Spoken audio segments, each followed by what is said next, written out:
Saio hau Nafarroako gobernuak diruz lagundu du.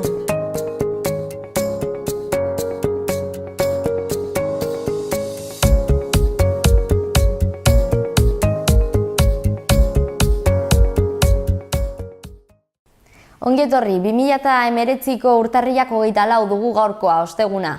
Hortaz, bai, talde parlamentarien tartea eskainiko dizuegu, ostegunero egiten dugun moduan. Astero gai bat mahai gaineratzen diegulako eta beraiek erantzuten dute. Nafarroako kutxaren inguruan Barzinak egindako adierazpenei buruz galdetu diegu oraingo honetan. Gero ikusiko ditugu erantzunak. Bestalde, gaurko elkarrizketan jangela ekimena ezagutuko dugu. Bertatik, Xabier Barber eta Itziber Garmendia izango ditugu elkarte edo talde berri honi buruzko informazio guztia emateko. Aurreratu egingo dut pixka bat. Eskola jantoki jasangarri eta osasuntsuen alde egiten duen guraso taldea da. Izan ere, pasaden asteburuan, Iruñan, Kondestable Jauregian, Nafarroako ikastetxe ezberdinek kontsumo era hau ezarri duten hainbat eskolek parte hartu zuten haien esperientziak elkarbanatuz.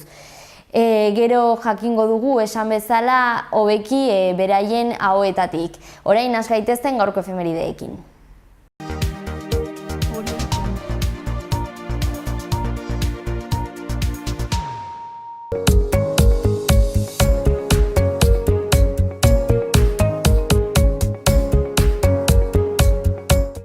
Lehenengo efemeridea 1858 urtean gertatu zen. Kaliforniako Sacramento hiritik gertu, Sutter's Millen, James Marshall arotzak urrea aurkitu zuen. Urre sukarra garaia eragin zuena, dei efektu bezala funtzionatu baitzuen. Mende bat geroago, 1972an, Guameko oihan batetan Soichi Yokoi sargentu japoniarra aurkitu zen. Gizona Bigarren Mundu Gerraren amaieraren berririk izan gabe, ezkutatuta zegoen bertan 1945 urtetik.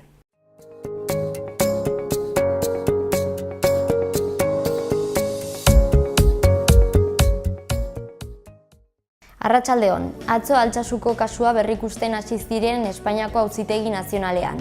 Bertan, 6 lekukok zigortutako 2 gaztek ez dutela istiluetan parte hartu adierazi zuten. Mankomunitateak txorrotako uraren kalitatea hobetzeko urgailu bat saldu eta kokatzeko iruzurrezkoak izan daitezkeen bisitetaz ohartarazi egin du. Egun hauetan hainbat kasu eman dira Iruñ herrian, batez ere adineko pertsonen etxeetan. Mugikortasun urriko pertsonei laguntzeko xedearekin Iruñeko udalak taxibonoen deialdia ireki du. 2018 urtean 479 hiritarrek erabili zituzten dokumentu hauek, duela 2 urte izandako kopuruaren bikoitza. Lehen aldiz, Nafarroak bonu berdeak eta sozialak aurrera eramango ditu gardentasuna bultzatzeko alde batetik eta garapen jasangarria finantzatzeko bestetik. 50 milioi eurokoak izanen dira. Gobernuak, foru gobernuak, departamentu arteko komisio bat sortu du laguntza hauek ze baldintzatan eskainiko diren, zehazteko eta ze ekimen edo proiektuei emango zaizkien erabakitzeko. Nafarroako gobernuak erkidegoan kirolaren arloko lanbideetan aritzeari buruzko foru legearen proiektua onartu du. Profesio horiek arautzea proposatzen da, beharrezkoa den kualifikazioa eta esparru funtzionala zeintzuk diren zehazteko. Urtarrilaren 1 aurrera, foru gobernuak AP15 autobideko bidesariaren obaria aplikatuko du. 24 orduen barne joan etorritako ibilbideak egiten dituzten 2 ate duten ibilgailu arinetarako izango da. Horretarako, gobernuak 12 milioi euro inbertituko ditu, 2018 urteko estatuko aurrekontuetatik eratorrita.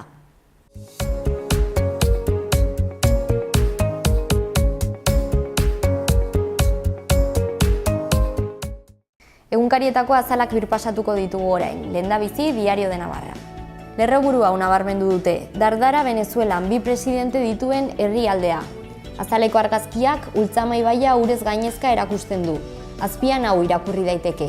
Eurite handiek ibaiak alertan jartzen dituzte. Diario de Noticiasera pasako gara. Titular nagusi hau ipini dute. Xantzek Nafarroako kutxaren amaiera, dieten ordainketa eta inbertsio ilunenak justifikatu ezinik.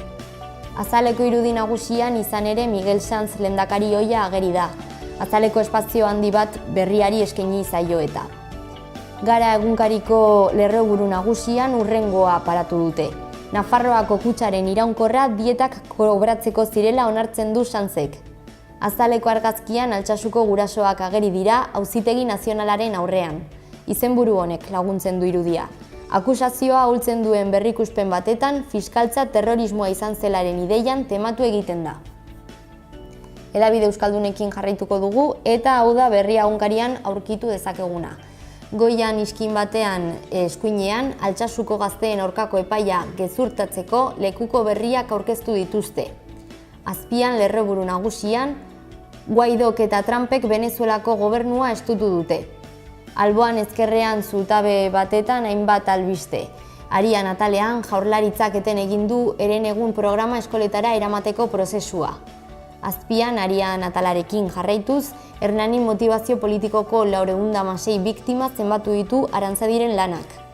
Azpian Sanzek esan du UPN botatzeko estrategia bat zirela kanen aurkako salaketak. Suizidioaren datu hotzak agerian izenburua daraman eduki bat jarri dute azpian, eta kiroletara pasako gara. Iaz jarritako langa gorago igotzeko erronkarekin hasiko da Euskadi Muriaz. Sermos Galiziak 3.000 arpide lortu ditu galizierazko egunkaria sortzeko, dio beste berri batek. Eta bukatzeko bekaldean Idurre Eskisabel idazlea agertzen da, eta bere esaldi bat, izugarrizko antsietatea dugu iritsi beharrarekin. Estimuluak bilatzea lotu dugu nor izatearekin. Amaitzeko Euskal Herria Irratiko webgunea. Uholde arriskuagatik alertan dira Iruña, Tarrabia eta Burlata. Eta ondoan eskuinean beste bi albiste. Truke programetako 116 ikasle hasi dira Nupen ikasturteko bigarren 6 hilekoan, dio lehendabizikoak, eta azpian elurrekaitz garrantzitsua espero da gaur gauerako.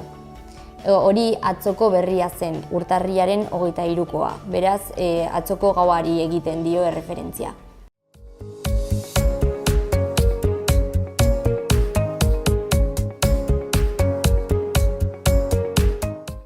Ezagutu ditzagun Iruñerriko jarduerak eta ekintzak agendarekin goazen.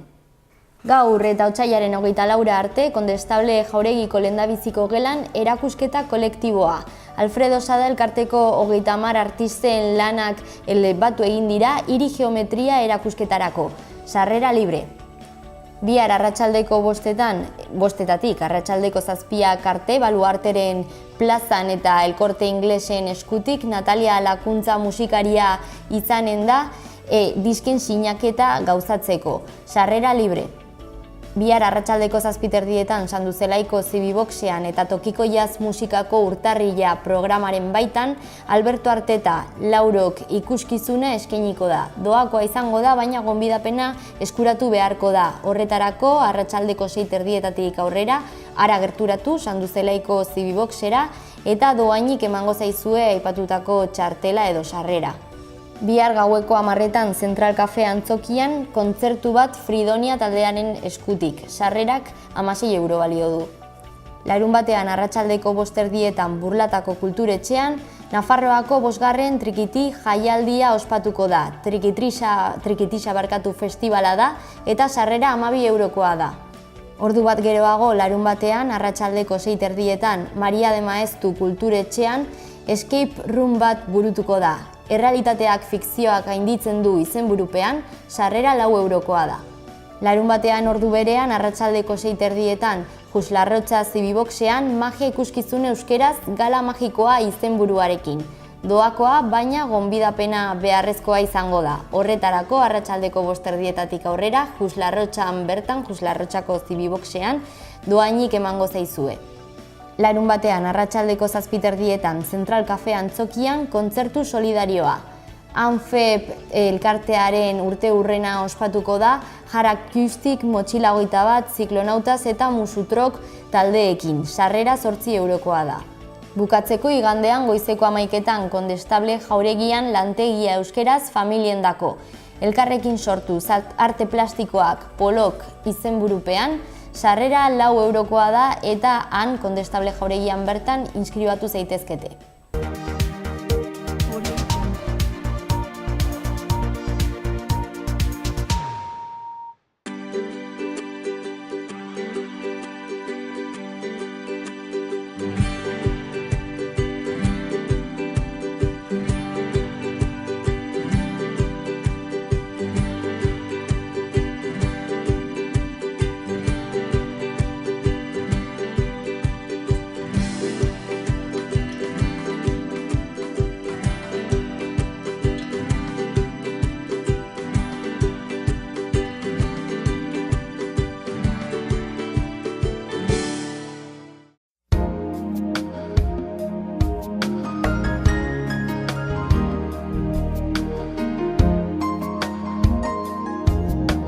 Goizean zerua estalita egongo da eta euri ertaina iraunkorra eta oso ugari egingo du. Egunaren bigarren partean euri txikia egingo du noizbehinka.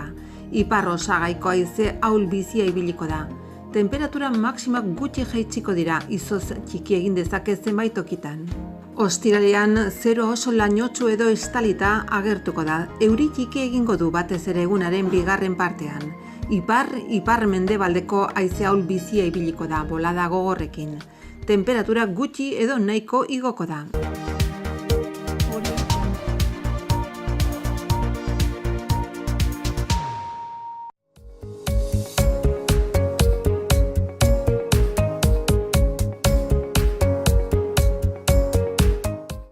Iruin herriko albisteekin jarraituko dugu.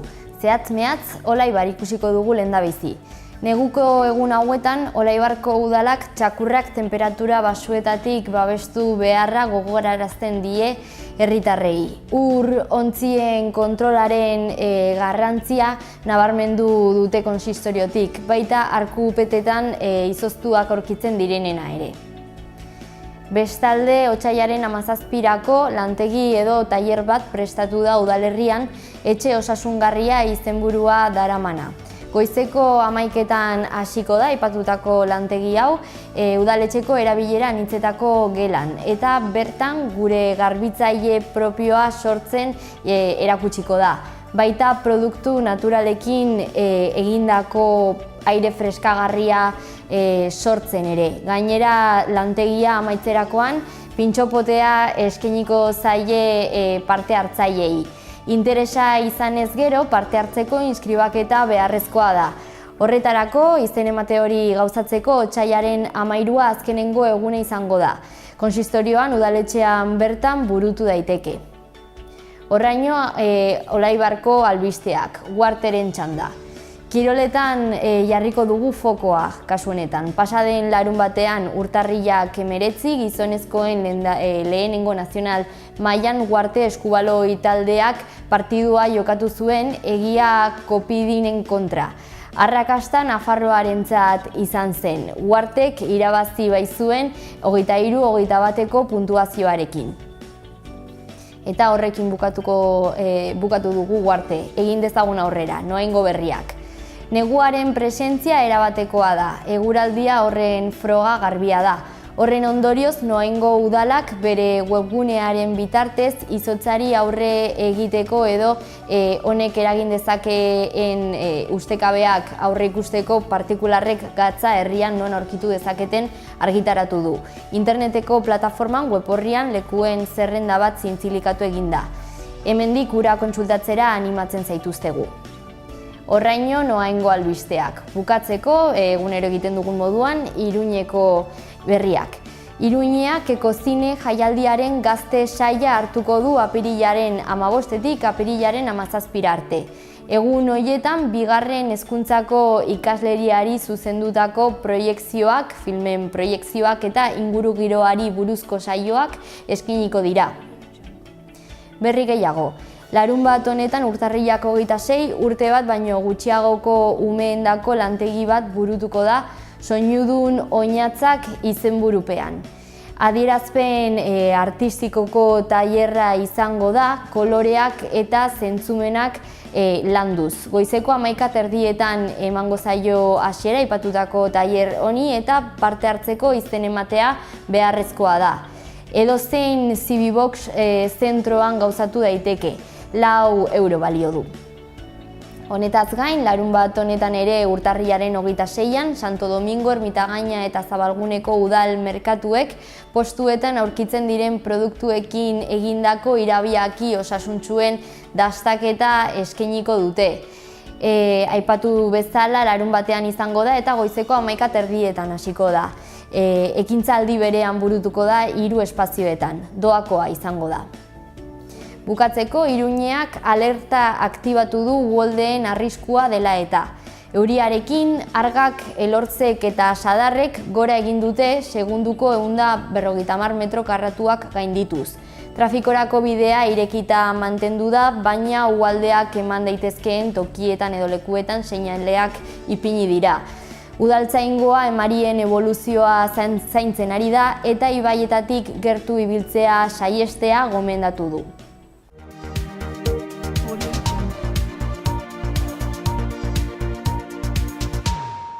Goazen parlamentariekin aste honetan lehen aipatu egin dugun moduan, Bartzinaren adierazpenei buruz galdetu diegu. Zeri buruzko adierazpenak? Nafarroako kutxaren inguruan egindakoak. Hau da erantzun egin digutena.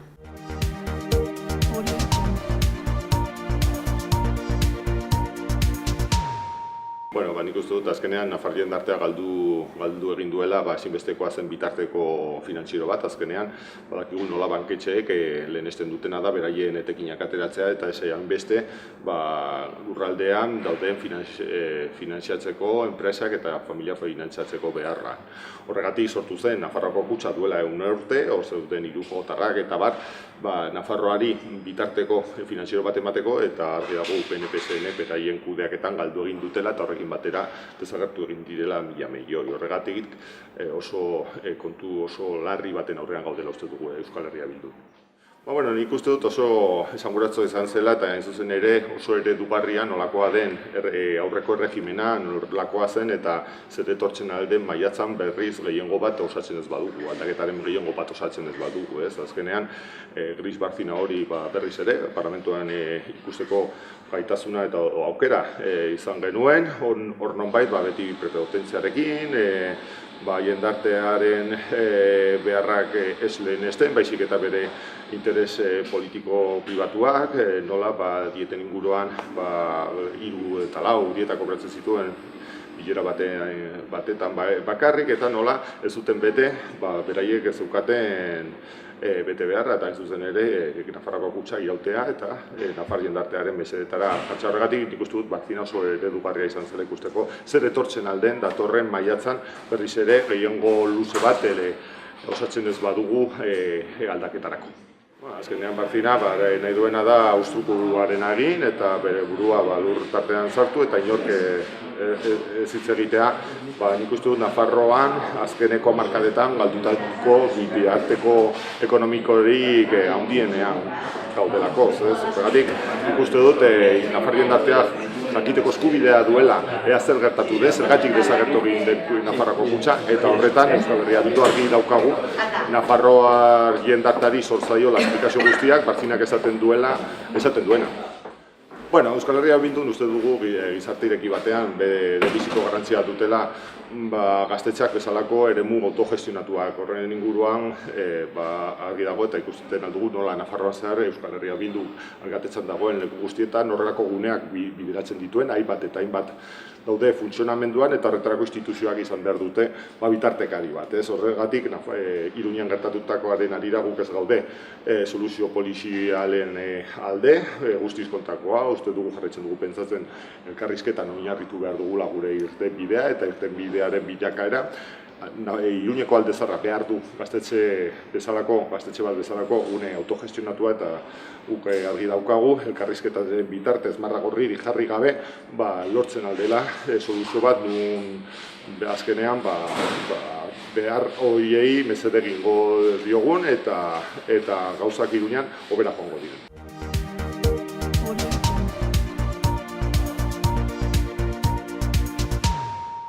Hau izan da guztia gaurkoz, eskerrik asko hor egoteagatik eta bihar arte.